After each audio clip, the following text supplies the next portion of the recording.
usaha budidaya bebek kian berkembang dan terus mengalami peningkatan dari waktu ke waktu.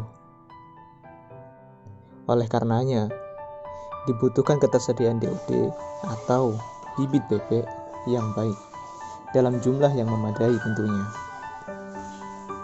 Untuk itu, diperlukan mesin penetasan telur bebek supaya telur-telur bebek dapat ditetaskan dalam jumlah yang lebih besar dan berkelanjutan. Pada proses penetasan, ada beberapa tahapan, yaitu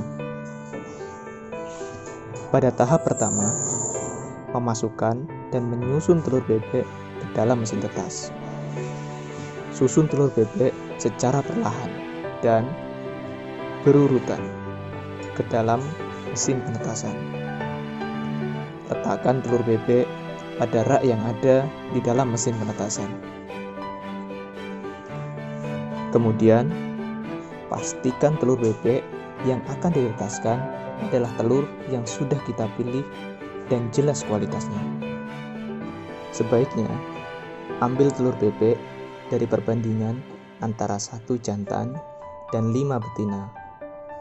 Tujuannya untuk menjaga tingkat kualitas kefertilan telur bebek yang akan ditetaskan.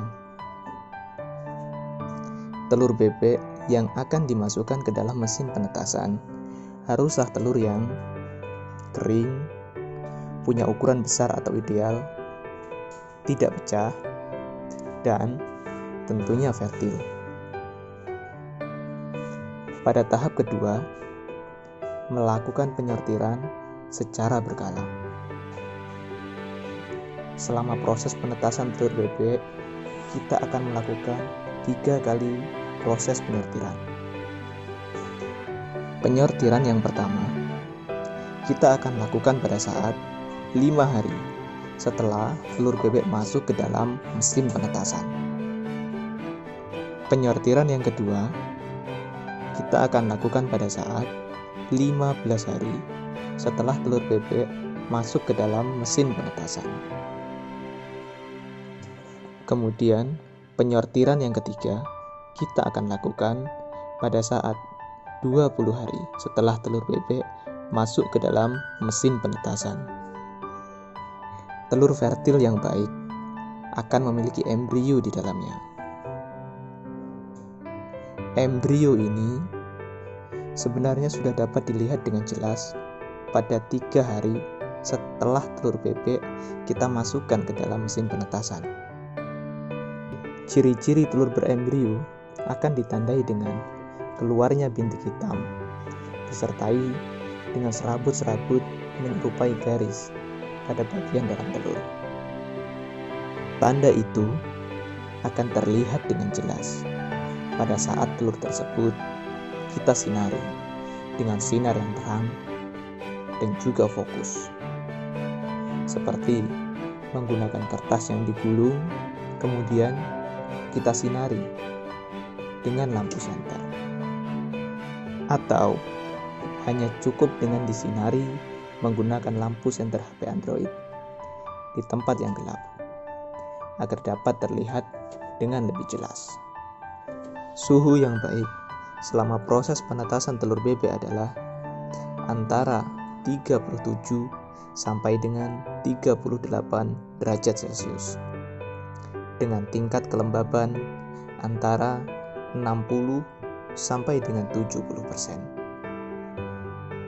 Pada saat pintu mesin penetasan kita buka, tingkat suhu dan kelembaban di dalam ruangan mesin penetasan kemungkinan bisa berubah dan akan kembali normal secara perlahan setelah pintu mesin penetasan kita tutup kembali.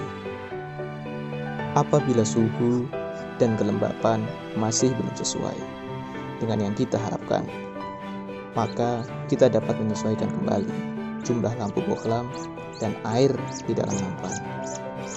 Lampu bohlam berperan untuk meningkatkan atau mengurangi suhu di dalam ruangan mesin penetasan. Sedangkan air di dalam nampan berperan untuk meningkatkan atau mengurangi kelembapan di dalam mesin penetasan. Telur yang kurang baik akan ditandai dengan tidak keluarnya tanda-tanda embrio di dalamnya.